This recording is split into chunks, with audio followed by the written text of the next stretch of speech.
Hello, everyone, and welcome to Kilowatt. My name is Bodie, and I am your host. And this is episode 260. Episode 260 that's going to be released on October 1st. Seems very appropriate. I don't know if those are all round numbers. It just seems like it all fell into place this year for 260 and October 1st. I don't know. For some reason in my head, these are important numbers. But what is important is it's a new month, so we need to thank our patrons. So we're going to start with our newest patrons first. Steve, Neil, Bruce, Isaiah, Anthony, Howard, Jessica Kirsch, Peter, Bruce, Elon, Muskie, Rolando, Tommaso, Adam, Vanilla Wafer, Ryan, I'm almost reading your last name, so that's why I'm pausing, sorry, Karen, Chip, Chris, Sierra, my Sierra, Dale, Dawn, Cameron, Nate, Mark, and James. Thank you so much for supporting the show. I really appreciate each and every one of you for doing that. And if you would like me to read something different when I read your name, just shoot me an email and I'll make that happen. Because I like the funny names, to be honest with you. The funny names give me a giggle, Mr. Vanilla Wafer and Elon Muskie.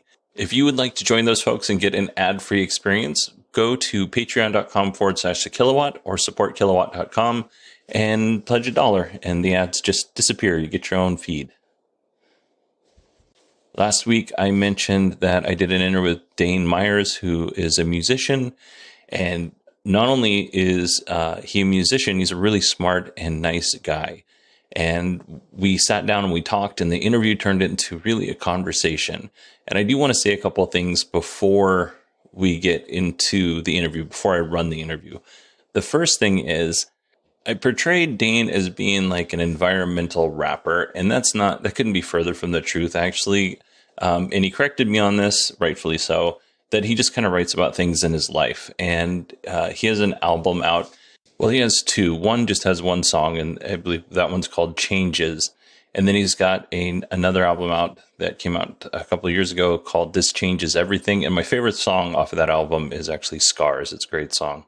So that's one thing I wanted to clear up. The second thing is we get into climate change. And for me, climate change is not a political thing at all. It is a science thing, hands down. And when I talk about climate change on the show, my goal is not to change your mind or your heart. My goal is just to give information, and you can take that information and do with what you want. But a lot of times that climate information, when you talk about climate change, that gets very politicized. And I just want everybody to know, Dane and I make it very clear throughout this whole thing that we are not interested in political banter. Like if you want to talk about climate change, feel free to email me, Bodie at 918digital.com. But if you want to debate politics, that's not really my thing here. I just talk about renewable energy and fun things with electric cars and stuff like that. So I want to make that very clear. We're coming at this from an information standpoint, not from a political standpoint.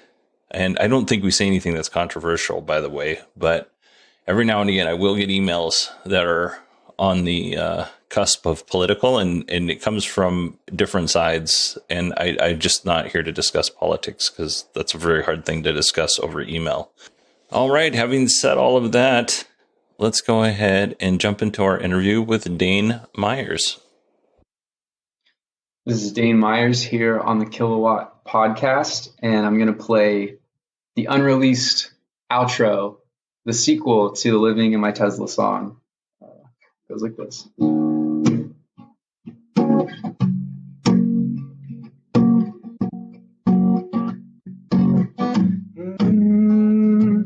the salt and pepper, vegan leather, salt and pepper, vegan leather, yeah. Life isn't perfect, but I feel fine. Salt and pepper, vegan leather, yeah. If you listen to this, I want you to imagine me taking a bath in the front trunk of my Tesla with Bodie, hanging out. All right. Okay, it's nighttime underneath street signs. It's crisp air whispering secrets, ears reaching the sounds of engines in the distance as they exit. I started thinking some heavy stuff and thought not tonight. And then I crawled into this back seat. You stayed awake to ask for interaction, and I'm passionately passing you this 85% dark chocolate, which is fair trade always. How we end some days out here in outer space. Okay, I'm staying out of trouble. With you, my life is fresh cooked, kept promise, naked cuddle, eye gazing in the morning, meditating, praying. This one's not a bubble. I was stumbling in the dark, trying to fix a broken heart before you noticed it. Like most of us, I'm broken. Got some dead dreams, skeletons, white guilt, climate grief. No, I so easily feel defeated. You charge me back up when my battery gets depleted. Keep me staring at the stars through an all glass ceiling. I learned to trust you, and that's a really good feeling. This world is so cold. Come on, let's turn a little heat on. For real, I think you're someone I believe in. I'm so thankful for it. Salt and pepper, vegan leather. Salt and pepper, vegan leather. Yeah. Life isn't perfect, but I feel great. Salt and pepper, vegan leather. Salt and pepper, vegan leather. Wait. That was really good. Thank you very much for writing a song about me and including our naked camping. Something like that. I know we're just getting to know each other, but I thought I'd go ahead and take us there, you know? No, you know what? I think you already know this about me. I'm game for anything. So that was a follow-up to your first song, which is Living in Your Tesla. And since everybody's meeting you for the first time, let's kind of just start with, how did you start living in your Tesla? What prompted that? Yeah, so I was living in Little Haiti in Miami, and I lived at this really cool vegan farm called Earth and Us. And I just really wanted to get an electric car. And I decided the easiest way to do that was to switch my rent payment for a car payment. And so I had a place there at the vegan farm. There was like an outdoor shower, outdoor kitchen. I had friends that lived there. So I had these kind of community spaces that I could use, which is really important. There's a big garden there, which was great. And so I just thought, what a fun adventure this would be if I just gave up this room to a friend and went and got an electric car and, you know, had the AC on overnight and had Netflix on the screen and had a car cover to be able to have some privacy. And so gave it a try and laid down in the showroom to make sure that it was going to work out. And they let me do that. They let me put the back seat down. And it's been a couple years of this sort of magical techie hippie adventure. That is awesome. So a lot of people know that I grew up in Alaska, and I was born in 1974. A lot of the parents, not my parents in particular, but a lot of the parents that I grew up with and around and who I consider to be like family in Alaska grew up on communes or in communes, whether it's in California or Oregon or stuff like that. So I always have a special place in my heart for people who, like you, but we're living on a farm and in a sustainable community, because that's kind of how I grew up without, any of the, and not to say there's culty overtones, but if you ever listen to any stories about cults, like it tends to always start on a commune somewhere in the 60s, but not in the cases of my family anyway. I don't know if that's insulting. I'm not trying to insult you. I'm just trying. No, there is some correlation. I am aware. Yeah. But like that, when I was a kid, like and you're vegan, but like if somebody went hunting and killed a moose, like all that food went to multiple families. It didn't just stay with one family as a typical. And then in the fall, we would jar fruits and vegetables and things like that to prepare for the winter and stuff like that. So that's like, that's kind of how I grew up. It's not how I live now, but it's definitely how I grew up. And I have a special place in my heart for those kind of. I've never met anyone that keeping that alive. Grew up in Alaska. That sounds like if I had a podcast, you should be my first guest to talk about your life growing up in Alaska. I would be on it in a heartbeat for sure. I'm sure you have a lot of stories that if it's like below 50 degrees, my instinct is to shrivel up and perish. So living in Florida, can't imagine growing up in Alaska. Well, right now, if it gets below 60 to 50 here in Arizona, that's cold enough for me. I'm good. Like, we go up north to Flagstaff or whatever, and it gets really cold. I'm out.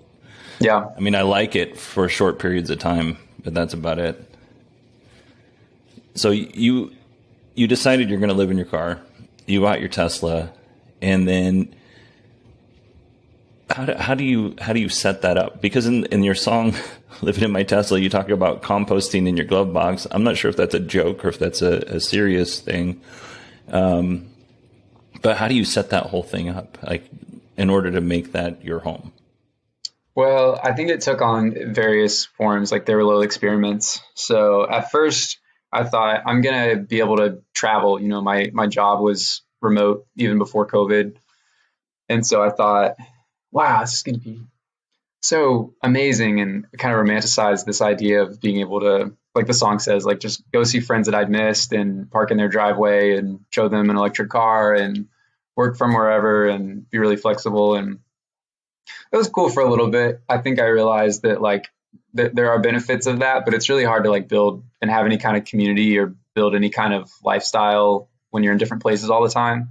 So, and it's kind of like what is your time worth? Because going to shower at Planet Fitness can kind of be a waste of time if you don't, if you're not trying to go to the gym that day anyway or whatever, so there's like some aspects of it that just aren't like having to eat out constantly. I was trying to keep food in the front trunk. So I had like powdered milk and cereal and, peanut butter and stuff that, wouldn't go bad or whatever, because it gets hot up in that front trunk.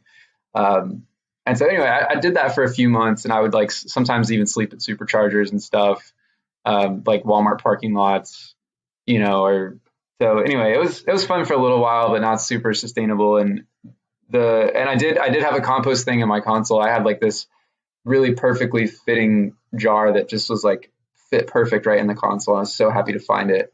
And so while I was out eating out of the front trunk and stuff, I was able to just, because the less garbage that I could create, the less I had to deal with, which depending on where I was, maybe there was a trash can nearby or not. And so it was cool to just be able to have that and then go dump it and wash it out when I ended up at someone's house that had a compost. But the reality of it is that, being somewhere where you had access to public spaces like outdoor showers and things like that, and just things like internet. And now where I live, for the summer, I've lived in this house here. This is another co-op called the Peanut Butter Palace, which I can tell you more about from the Green Gatsby video that you saw. But starting in October, I'm going to move back out into the car again, because it's cooling off a little bit here in Florida. And I have solar here, so I get to be able to charge off of sunshine and drive around on sun, which is pretty amazing. And there's a big food forest here, outdoor shower. And there's also people around. There's like, so there's just all these like different kind of things that I'm able to build up in my life, being fixed in one place, where like being everywhere, you can't really do that. So. Yeah, there is a lot to be said for routine. Like sometimes routine is definitely bad. And in the last, whatever it's been, 18 months or so of COVID, the routine is killing me, because I'm not a person who likes to sit still. I like to leave and go places, but we haven't been really able to do that, especially until my kids get vaccinated. But on top of that other side of it, when you're constantly gone and you just don't have roots, that also feels like you're kind of like just wasting. Not necessarily that you're wasting time, you're just kind of wasting internally. It's good to have those roots that you go back to. And in Florida, I used to spend my summers, I would do a week and a half in Florida and a week and a half in Texas. And summers in Florida are brutal. Mm-hmm. Like I didn't know what humidity was until we started vacationing in Florida to visit my aunt. Like it's just like so uncomfortable. I can't imagine trying to live in your car for that. Tell me a little bit. I like that you. Go ahead. Where in Florida did you visit? Was it the same place every year? Yeah. So not my grandparents, my aunt and uncle, they lived in a place that had the name Crystal in it, and I want to say it was like Crystal Springs. It was outside Crystal River. Orlando. Maybe it was outside of Orlando, and it was like very rural. That's kind of by where I grew up. There's like Rainbow Springs, Crystal River. That's like kind of a little further north from Orlando, a couple hours, kind of up towards the Ocala National Forest. So that's beautiful. Yeah. Kind of rural, middle of nowhere area. Yeah. My aunt and uncle, for a little time lived in this like it's not a mobile home park, but it's like a manufactured home area. Mm-hmm. And they had this big gated off area, and there was an alligator in the gated off area. I don't know. I never saw anybody feed this thing, but it was just like this big, huge fenced off area that you couldn't climb into because it was so tall, and they had a little razor wire at the top. But there was just an alligator in the middle of this community. Welcome to Florida, right? It was weird, and but you know, something for a kid from Alaska to see. A moose and an alligator are two different animals. Yeah. So now you're in your co-op, and this is where you filmed The Green Gatsby. Yep, that's right. Yeah, this is where I lived before I moved down to Miami. And so after COVID, my job was definitely going to be remote, and I decided to come back up here to the Peanut Butter Palace. That's cool, man. Were you friends with the people? So if people don't know, that there's a video of your song, The Green Gatsby, and it's really good. Were the people that were in the video, were they just like people hanging around and you're like, you want to shoot a music video? How did that come about? So we do a lot of events here, and there's a lot of people that, especially pre-COVID, it's almost like kind of like an event center in a way. We have like this music room here, and then we call it the abundance room. There's like a library here and like workout space here. And there's, like I said, a food forest in the backyard. So people can have space to like grow food for themselves if they want. So it's kind of like it's a house in a neighborhood, but so far as it doesn't create tensions with our neighbors, we have like a really like open house kind of thing going on here, especially before COVID. So yeah, I mean, in my mind, it was kind of a magical place because I came from working. I had a startup, I had like an online recording studio venture, and it was really, really challenging and hard. And we, you know, like every startup or every business, we felt super under resourced, and I was like working like a gajillion hours, you know, a week, and just throwing myself at it, and really didn't have it figured out. And in the wake of that, I moved in here to this Peanut Butter Palace place, and I moved in next to all these people who didn't really have jobs in a traditional sense, at least, and all prioritized like taking care of themselves and doing things with their lives that made them feel fulfilled and balanced, and had a big focus on wellness. And I was just so swept up, and it was really positive for me to be around people who weren't like super big workaholics. And so I really just kind of found my niche here. And this is kind of where I started to hear little things about sustainability and started to get the bigger picture. And it kind of set me on my path of becoming this like high-tech hippie videographer, musician person. But it started here, and then I went to Miami, and then so it's been really great to get back and you know, get back into the spot. Yeah, that's cool. And one of the things that you said, or I don't even know if we've mentioned it yet, but your music is all about like sustainability and renewable energy. And then you talk about veganism and just kind of being overall like healthy from within. And it's like on paper, we talked about this earlier, on paper, that's a really hard sell because it's not sex and it's not like sensationalized or anything like that. But when you sit down and you actually listen to the music, how you got me to listen to this song was you sent me an email and you're like, here's a video of me taking a bath in my Tesla. And I immediately clicked on it because that's, I mean, you hit the right button for me for sure. And I noticed that it was a good song, and I started listening to other stuff. So what made you specifically decide this is where I'm going to focus like my music on these three things, or four or five or whatever it is? Eco awareness, I should say. I think I grew up like with a bunch of listening to a bunch of songwriters and stuff. You know, you think about like Bob Dylan or like Jason Mraz or some of these people where the ethos is like you're writing about your life and your experiences. And so I think that's kind of always been my lens, is that like the music is for me to, draw from my experiences and use those to create an experience for somebody else.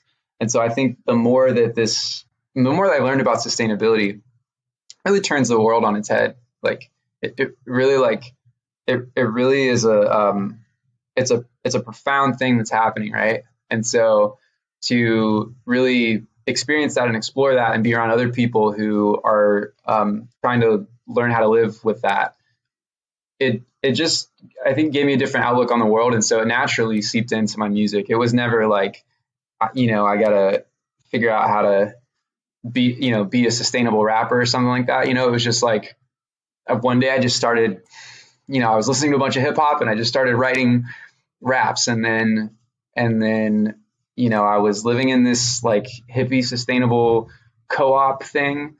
And it started to include things about bananas on the counter and solar on the roof. And, it was just like, it just kind of happened over time. And so, and I think that's the challenge, right? Is like, I don't want it to become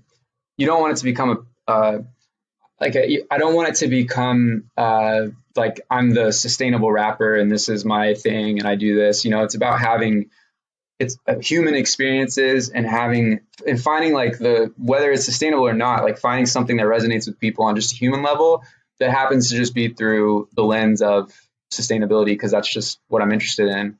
Like the little preamble thing I did at the beginning of the podcast, that's about like, first of all, being in a relationship with a girl that's crazy enough to like basically live in my Tesla with me, which is pretty cool, and unwinding at the end of the day, and you just happen to be in an electric car, so it's like still finding these same kind of common things that people like chill out, eat a bar of chocolate and talk about their day. But like it just happens to be in the most relevant, important type of vehicle for our society and where it's headed. And so that's just, from talking about what happened and writing a song about the night before or whatever. Yeah. And I'm a firm believer that you can't get anyone, you'll never have a chance. I shouldn't say you can't get somebody to change their opinion, because you'll never change their opinion unless they want to, but you'll never get a chance to do that if you're beating them over the head with your message. And you don't do that at all. Like in your music, there's just as many pop culture references, or references, like you said, to like the bananas on the counter, solar on the roof, or just hanging out and spending time with a friend or a partner or whatever.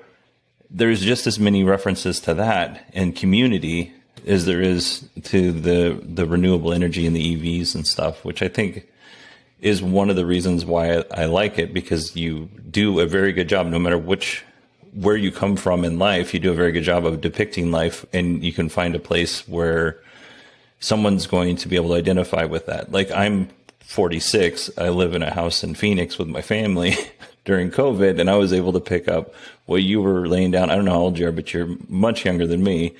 But I was able to pick on things that you were talking about that relate in my life. And then my daughter, who is 25, and she's traveling with her boyfriend. They're traveling all over the place to different places and staying in Airbnbs because they're remote because of COVID. And they're doing it in a Tesla. And she was able to pick things up through that even more than probably me, whereas probably are closer in age and have more similar interests. But it was just like, it really spanned a nice chunk of time. Thanks. Or not time, but experiences. Yeah, no, I think I appreciate you sharing it with her. I think that's super cool.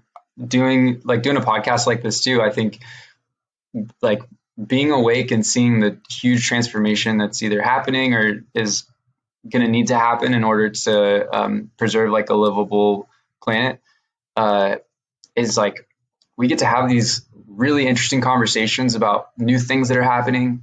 We get to have this really deep sense of purpose, and really be, able to do something that contributes to a future that we're not feeling sad about, So I think that there's a lot to celebrate in terms of like being around the other people that share this same kind of thing and like see the big picture.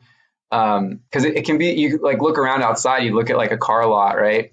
And it's like the IPCC report, it needs to be like 75% of EVs if 75% of new car sales need to be EVs in like the next 5 years or whatever, and you look at like car lot and there's like none of them, it's very easy to look around and be like, oh man, it's not working. But when you're with people who see it, and when you get to do things and express that, which, you know, becomes your truth or whatever, there's this quality of life that really is, I think, infectious, and like that I was really looking for when I started learning about this. You know, I think before I got into this, I had this kind of sense, you know, you kind of pick up that like, oh, well, you know, there's litter, and, you know, I sure do create a lot more waste and I don't really know where it goes. And, you know, I hear things about the planet, and I guess I feel like I had this underlying sense of being imbalanced a little bit, which I mean, I obviously still do.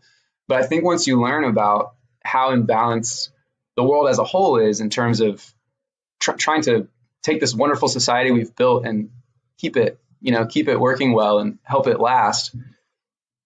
I think once you see like, yo, this is like this is like the best movie plot ever because the odds are so low and we want to do everything that we can. And every person that like gets excited about it is your teammate. And there's this just deep sense of purpose. And I think it's really challenged me to like grow as a person and as a creator and stuff. Cause yeah, you're part of this movement, and it's really genuine. And so I think, you know, sending you emails about like, hey, I'm taking a bath in my front trunk. You can't send those emails to everyone. They you know, they might be like, oh, spam, you know? So it's cool to be around people who are like thoughtful and aware. And that's a really quick friends, you know, you make quick friends, I think. Yeah, I agree. Like the people that listen to this show, they range from like very conservative people to very liberal to, you know, people who've never been to college and work blue collar jobs like myself, or people who have, you know, very advanced degrees. I hear from all of them. And the one thing that we can agree on, no matter where you're coming from, there's lots of things to disagree on, is like, we need to do something. And even a little bit helps. Like, it's very expensive to put solar on your house. I've done it. It's extraordinarily expensive. And then if you want to add batteries to that, it's even more expensive. But that does make a difference. But also the same, like you were saying with the litter, like if you see trash on the ground, pick it up and throw it in the garbage. It's typically 2 to 3 feet away from the trash that's on the ground. Like you're saying, like little steps make big differences in the overall, because, you know, there's billions of people in the world. If billions of people threw one more piece of trash away, or didn't, you know, walk to the store, the grocery store that's only a few minutes away versus driving, those things all add up in the end. And it's not a big commitment. It's just a small little gesture. And I would add to that, like, I think if it creates unhappy, like if it's a drag for people, or if it like limits people's freedom, then I think that's like, I don't think we want that. Like, even, you know, as juiced as I am about this stuff, like, I don't want to do stuff that I don't want to do. You know what I mean? Like there's very few ways that I've like, you know, changed my life to sacrifice quality of life so that I could like be more sustainable. And it's not really about me, right? It's not about you. Like, a lot of the systems change that we need. Like, you and I can demonstrate that we're people that care about this and indicate there's a market for it for corporations, that there's votes for it for politicians. But like, you know, you know, so it's if it sucks, like, people won't do it, right? Like, but if you can show people that it's fun and that it's connected to something that's really profound, then you can build community around it and you can find co-benefits. You know, I think even if you don't care about the environment, I still think a Model 3 is like the best value car that there is. Depending on what you paid for solar, you know, we saved $70 a month on our electric bill. Our kilowatt hour here is like 14.5 cents. So it's a little bit more expensive than other places in Florida, at least. So we paid like $2 a watt for our solar, and it was a, you know, significant savings with $0 down. So there's like a huge co-benefit if you don't care about it. And I think that's what Tesla understood, is that like, we can't just sell this based on it being good for someone besides the buyer. We need to like make this way better anyway. And maybe people will care about this. They won't, but they'll make a helpful decision to adopt an electric car. And I think that's the same message, like, or the same thought process with the music is like, I don't want to just be like, listen to my songs because I'm talking about this important thing. It's like, no, I want this to be I want this to compete on like funness and like musicality and all that kind of stuff. And if the things I'm interested in happen to be these sustainable things, then maybe people will be interested in it or they won't. But I really think that's like the exciting work is like how to make this have co-benefits that are, make people's quality of life better than whatever else, and investment too. Like if I can just blather on, since this is my interview, like I've been investing as if climate change is real. And there's a couple of interesting funds that have, one of them is like spoken at Robinhood about the same strategy. And they short these donut stocks that called donut stocks, they're headed to zero, that are fossil fuel related. And they invest in things like Home Depot or Lowe's that people will need to buy things to repair hurricane, natural disaster related damage. And so the idea is that like if climate change is real, either we'll adapt to it and these things I've invested in will do like really, really well, or we won't and society will collapse and it won't matter what I invested in. So it's kind of like this zero sum game for not having to worry about my investment portfolio that much. So I think like, it just brings this whole other lens to almost every aspect of life. Like diet, you brought up that I'm vegan, which like, I'm not super rigid. Like vegans would probably not refer to me as vegan because if I go home to my parents and they make whatever they make, I'm like, yeah, mom, I'm not, you don't have to make anything else. But we have a meal plan here and we've hired one of our friends and they cook 10 meals a week or 5 meals a week, whatever you want. It's like $7 a meal. And it's these like delicious prepackaged kind of things that are cheaper than if I went to a restaurant. They're right there in my fridge. They're all plant-based. But if I didn't care about plant-based at all, I would still sign up for this in a heartbeat. And I don't think anyone else on the meal plan is plant-based, but there's like 10 other people that are eating this way just because of all of the co-benefits of this plant-based meal plan. And she gets to have, income that's helps her out. And all these other people have really convenient food source in their busy lives. So I think when we think that way about like, how do we hack this? Then we don't have to be like, oh, I can't eat that. Like I want that, but I can't have it because of sustainability, So that's really what I'm juiced about is finding those things. And I think they're out there.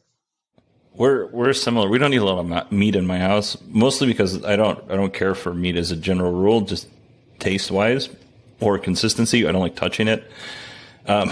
So I'm a little bit of a princess when it comes to that stuff, but we sometimes we'll eat chicken and stuff like that, but we rarely eat meat in my house. And then I have friends who are like big time hunters and meat eaters who refer to me as a vegetarian.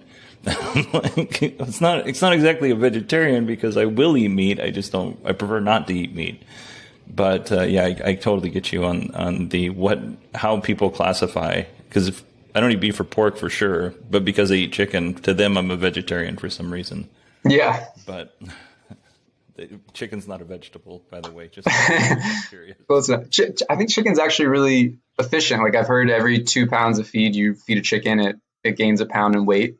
So like in terms of which, if you are going to get one of your food sources going to be meat, like beef is like, really, really the worst.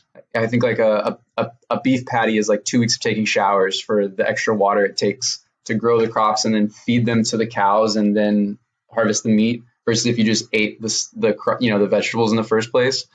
And my river that I grew up on is like on its way out, being poisoned from nitrates that are coming from animal agriculture in the recharge basin of that river.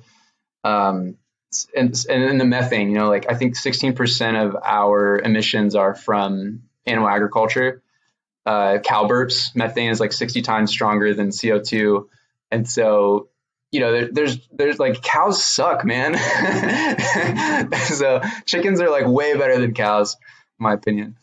I did a story when I first started this podcast, and they noticed that the cows in Canada off I think it was the eastern coast of Canada had less, digestive issues. And what they linked it to was this seaweed that happens to be grown there, and it would wash up on shore, and the cows would eat it, and it cut down on that methane exhaust from the cows. And they did this whole study where they mixed it in with the food, and it made a significant reduction in methane produced by those cows, and it was easy and renewable to keep this seaweed, this specific seaweed, going. But I don't know what they've done with that after that. That's like 5 years ago. I don't know. That's really interesting. It's fascinating. Yeah. But yeah, pig farms are the same thing. You know, I used to live in Idaho, and pig farms, everybody wanted, who was in pig farming, wanted to have a big giant pig farm, but everybody in the area, and this is an area of people who are farmers and ranchers, didn't want the pig farm because of the smell and what it does to the environment and things like that. Was it really profitable to have a pig farm? Is that why people want to start? Yeah, I always wonder, like, you know, for all the externalized costs from these things, like, is cattle farming really that profitable? You know, like some of these industries, like, are they really cash cows? You know, like, many of them have to be subsidized in order to be able to be profitable. It's hard for me to imagine they're making any, like, you know, huge profit margins on any of the stuff. I think, like, if they worked out what the cost was to the environment, what the cost was for transportation, and then what the cost was for processing and raising and things like that, if they worked that all out, and then the farmer and the people would end up having to pay more money, but the farmer would have to pay some sort of fee that goes against or goes towards minimizing those the energy that's used for those activities. I think that people would rethink, but because you have it's like Walmart, and I don't hate Walmart. I'm a big union guy, but beyond that, I don't hate Walmart as a company, but Walmart, with paying their employees less or not letting them work so many hours that they don't get full-time benefits, and then they have to live off of public service. What was it I think of? It's not welfare exactly. Public benefits. Benefits. There you go. Thank you. Like there's a no cost to the company like Walmart to do that. However, there's a great cost to the folks who pay taxes and things like that, and the businesses who pay taxes to help support a for-profit company. I think if we did something similar, in that we made them responsible for money generated, I guess not money generated, money lost and environmental losses, that would change some things maybe a little bit. Yeah, no, I think you're right on. I think that's the biggest single thing we could do. It is, and our boy Elon Musk is a proponent of this, not necessarily in terms of agriculture specifically, but pricing carbon. So the idea being that these activities externalize, that they have unreasonable profit, you know? So it's like, yeah, you're profitable, but it's because there are these costs that you're not paying, you know, Walmart or, pig farmer or utility who's burning fossil fuels. Like you're profitable, but it's unreasonable profit because the real cost of these activities is more than the revenue that you're creating from them. So you have unreasonable profit, and what needs to happen is, unless we want to pay that cost plus a bunch of interest in the future, we've got to price that cost into what we pay for things now, so that it incentivizes better options to be able to compete, like renewables, or in agriculture, they have meat alternatives now, or they bring in seaweed. Maybe seaweed can't compete with the economics of whatever else they would feed the cows. But now if you price in those unpriced externalities, now you can kind of take our free market and set it free on trying to solve these problems and not be, it's essentially a subsidy, right? You could look at like an externalized cost as like actually like a subsidy. It's like, society is taking on this burden of debt that this corporation is not having to pay. So we're essentially subsidizing them, right? And we're incentivizing the wrong things. And so that I think that makes it really clear, like why we have so many problems is we're incentivizing these corporations that move a lot, they do a lot of stuff, whether it's good or bad, and they're not evil inherently. They don't want to make profit just off doing bad stuff. But if we incentivize them to do bad things by essentially subsidizing those bad things, or not putting a tax on things that are harmful in the future, then what are they going to do? What can they do? They've got to compete. So I think Elon Musk does a great job of explaining that. I think it's like there's a lot of research. There's a tool that'll show you what the result of pricing carbon is by 2100 on temperature rise. You can see it for different prices on carbon and how it's phased in at different time periods. And it's the single biggest, it's not silver bullet, but it's the most silver bullet for bringing down temperature rise by 2100 is a price on carbon. And I think the way that you described it was like, I think, and I think it's very not understood. I think they're we don't hear people talking about that. That's why I have that carbon price necklace in the music videos, because it's like the only way that I can get people on the street to be like, what's pricing carbon? Yeah, you know what? Actually, I saw that and I was like, I don't really understand that. So that you've actually done a good job of explaining that. And in the same way, when we're subsidizing these companies in not so much in a monetary way, but in the damage that it's causing and everything. Like, there's nothing that you're going to do unless you sit in one spot and you just decay and die, that you're not going to be causing some sort of problem for the environment. Like, if you build a house, you've caused some sort of problem for the environment. You've, disrupted some beetle's habitat or some mouse's habitat or whatever. You just can't get away from it, but we need to do it in a responsible way. But when you're saying we subsidize those companies, we subsidize them in two ways, because meat prices, especially for cows, are very expensive. The guys I work with, they eat beef 2 or 3 times during our shift. We work 48 hours, so they'll eat them for dinner and maybe have hamburgers for lunch. So you have that subsidy where you're paying those outrageous meat prices because, quite frankly, like, they look for stuff that's on sale because meat right now is so expensive. And then we also subsidize it the other way. Like, I think what you said about like that, unless you were gonna like just not live anymore, but that like you're constantly like succeeding or like continuing to live at the expense of the environment. I think that's the flip side of this, right? That's what makes me feel sad about the future. And I came across a girl named Linda in New York. She was a high schooler. She had like a YouTube channel. She was incredibly thoughtful and creative. And she took her life because she learned so much about this. And just, I think, I mean, I can imagine like just couldn't stomach it anymore. Like, just, She wrote a letter to the New York Times and had it sent upon her taking her life. And that just, spoke volumes to me of like, what kind of world have we created where, the best and brightest of us, like the kids that are really good can't bear to live in this world because they're part of this system that is necessarily injuring other people for them to continue to live. So I think that's like the dark side of this, which is also very real and tough. Yeah, and it's really unfortunate. Like,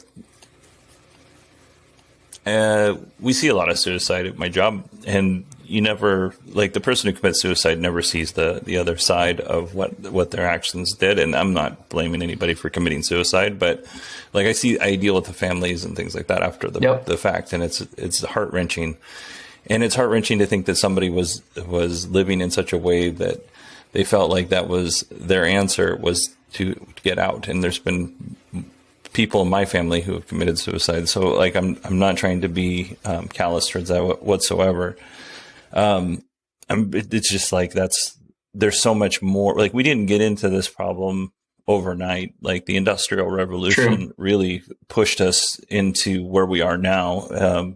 More profits, more stuff, materialism. And then I say this being somebody that lives in a decent sized house with, like, I'm looking in my closet that happens to be open right now, and I've got books, I've got a printer, I've got a second printer for color.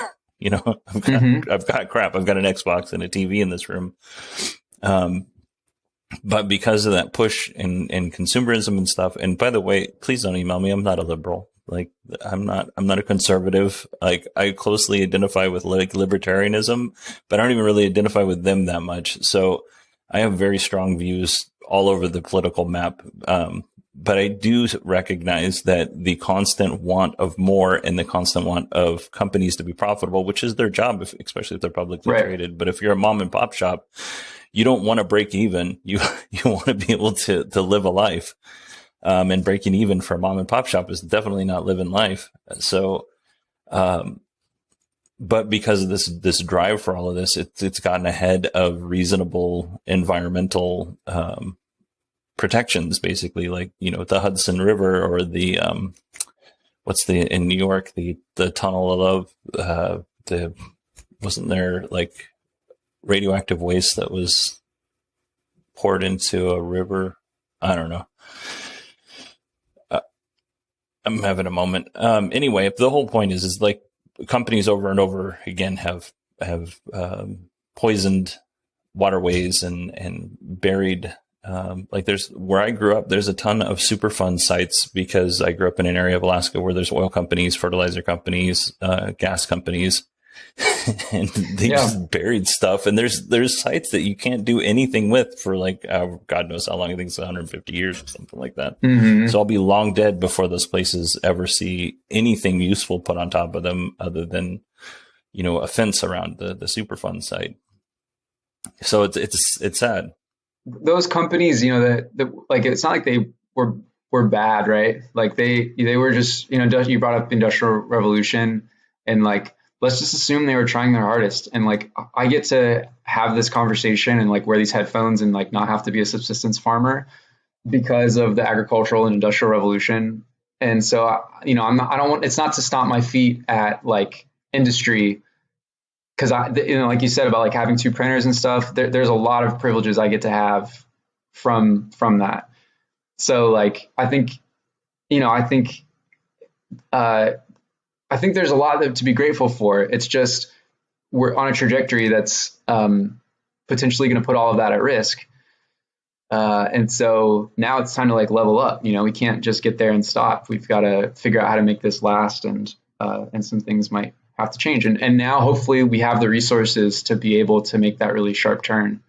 If we have the will. Yeah, I agree. And again, don't email me because like my views, those are things that happened. I'm not saying, that they're the worst people in the world, because I will get emails on this from this interview, but, just because people have very passionate views one way or the other. Right. But those things did happen. And then on top of that, like they didn't happen overnight. It took a very long time. And the problem that the way to correct it and get us back on a good course, because we can still do all of the things that we're doing now and be responsible about it and make a big impact, which is what you're saying. And I don't want people to think that I'm like cease everything, because that's not where I'm coming from. But, once to get over that hump, we're over 100 years of being roughly bad actors or ignorant actors, we'll call it that. It's going to take a very long time to get over that. Like if you gained the COVID-15, right? It's not in a year. It's going to take you, more time than it took you to gain the weight to lose the weight. It's kind of the same principle in correcting where we are with our environment. It's going to take more time, maybe 3 times as long to actually correct it. But I still think, even though scientists are like, once we get past this is a point of no return, I do think technology advances in such a way and we get new data. I don't know that it would be like somebody in the 1800s predicting something that happened today. Like, I don't know that, because they just didn't know what's out there. And in that same way, like in 2100, I'll be dead, but I have no idea what's coming out in during that time. And maybe we can find a solution that is more helpful than what we know now. But that doesn't mean we shouldn't start trying, for sure. For sure. I Yeah, it's certainly like it's a one day at a time kind of thing, right? Like as a human being, emotionally, it's one day at a time. Um, Certainly, if you look at the projections, which even include margins for new technology, although you could obviously invent, you know, you can invent anything and it could presumably solve the problem. But following the trajectories of what's being developed now, there are margins for new technology. If you were going to look at the projections of where we're headed, you kind of are faced with like one day at a time, because it looks very hopeless, right? And I think you just got to take it one day at a time. You don't know what you don't know, and you don't know what's going to happen, and you try to do your best. And I think the worst thing is for people to just become discouraged and decide that it doesn't matter, that it's all gone. But similarly, I think it seems unreasonable to me to assume that something will come along to solve it. Like, that's one possibility. I don't know what the odds of that are, that there will be something developed that does miraculously pull us out of this really hard situation. But it seems unreasonable to assume that will happen, given that that the risk is like extreme. There's a lot on the table that's at risk, right? Like, you wouldn't leave your house to that chance or whatever. You know what I mean? Like, there's a lot to lose if that's wrong. So it seems like you would want to do everything to try to bring that risk down, and not on an individual level. I mean, again, like there's only so much that we can do and not become like hermits or something like that. But I think that one day at a time, and trying to, still like be kind to people and like not be a dick and stuff. Can I say that on the show? I don't know if there's like yeah. So that's the motto. One day at a time, don't be a dick. I agree with you. I can tell you, like, from when I was a kid, which I grew up in a very like in hippie like kind of a lifestyle, and it was like very hard to get things, like to get a VCR where I grew up. When VCRs first came out, like you had to order it and it would take 3 months. Like, it's not like it was like you walk up to Radio Shack. Yeah, Amazon delivers it. Right. But I can tell you, from what I've seen since in my adult years, right, we went from like nobody had, even when I was, an adult and working, nobody had a recycling bin. Nobody thought, even 10 years ago when I started talking, or even longer than that, I've been a firefighter for almost 20. So when the Prius came out, that started when I was a firefighter, and people are like, oh, it'll never take off. Prius is still going. When Tesla started doing the Roadster and the Model S, I was talking to my captain at the time, and he was like, nah, it'll never work. And I was like, nah, I think it will. And then pretty soon, my captain at that time is retired now, but every now and again, we chat, and he's like, oh, Tesla's doing really cool things with this and this and this. And then Ford came out with the F-150. This guy is, in his real life, he's a painter. He's a retired firefighter, but he's a very successful contractor. And he's like, hey, what do you think of that F-150 Lightning? Like, I think it's really good. You should buy one. And, this is the kind of guy that buys a new truck every 3 or 4 years. And an electric truck for this guy would be money. One, because it would save him money, because he lives in the West Valley, and his clients seem to all live in the East Valley in Phoenix, which is, an hour and a half drive, depending on where he's going, and traffic. Like, I see hearts and minds changing. You see those recycling, like, it used to be like the recycling bin in the station was just another trash can. And now it's more like, this is the recycling bin. It goes in the recycling trash can outside. Those hearts and minds, it's slowly changing, but it is changing for sure. And I don't want people to think I'm doing doom and gloom or naysaying what the scientists are, because I'm, again, an uneducated podcaster who apparently can't talk. But I see change. I just don't know that it's just going to be, we're going to be long dead before we see the fruits of those changes. And for my kids' sake and my kids' sake, I really hope that we do go over that curb, because it is a sad realization that, when I was a kid, they had this video of like no trees and on the desert and weeds and stuff. Like, from a child perspective, that scared the heck out of me, and I don't want that for my kids, for sure. Yeah, I think the things that are, I think the things that are in that video, like, I think that's the picture that a lot of people think of. And there's still going to be, areas that are nice or whatever. I think the scary thing is the people who have their food sources disrupted, the people who have to become refugees because their island nation is, not above water anymore, and what that does to destabilizing our political environment. Syria's refugee crisis was like 1 million refugees, and that was really big for Europe's politics and leading to Brexit. And if you look at the projections for climate refugees by 2050, it's in the hundreds of millions from climate change, from sea level rise, and from disrupted food sources. And so it's some of those, like, it's not like tumbleweeds in a desert necessarily, but it's like, how does our society absorb all of this change very quickly? And I think that's like the more realistic danger in my mind, is not just what happens to those hundreds of millions of people, but like, how does that affect everyone in our global, way of, I think that's the stuff that like is a little, more nuanced or tricky or whatever in my mind are the effects of that. But we'll probably see it in our lifetimes, probably figure out. You know what? I'm glad you brought that up. So in that same way that we need to correct things, right? We need to kind of correct course on where we are environmentally. I read an article, and I did it on the show, but just in case there was a big boost to people who started listening recently, just in case they didn't hear it.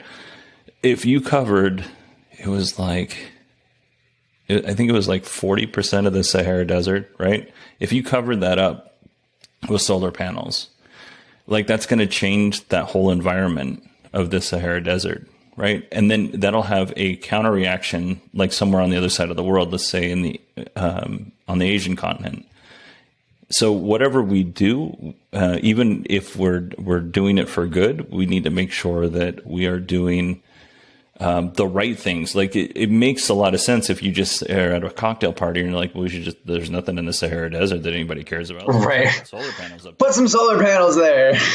But the thing that blew me away was like, well, yeah, you can do that, but it's also going to affect the ecosystem of another area or even a whole continent. And like, whatever we do it's just got to be spread out and well thought out. Fully considered. And I think that's so hard to do when these systems are really complex, right? So like deep ocean currents, like you mentioned, and like we're seeing natural disasters, like especially like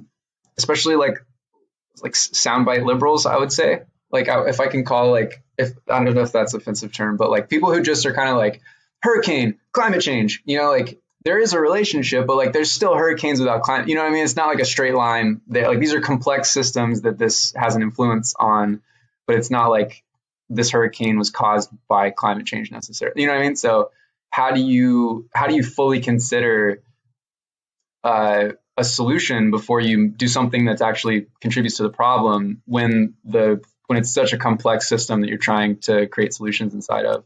And I think the really good counter argument to solar and all this kind of stuff is like battery technology, and how batteries, there's human rights issues around the way the materials are gathered. As techy as I am, I cannot figure out how to silence my cell phone. I just got a new cell phone update, so sorry for all the dings and things.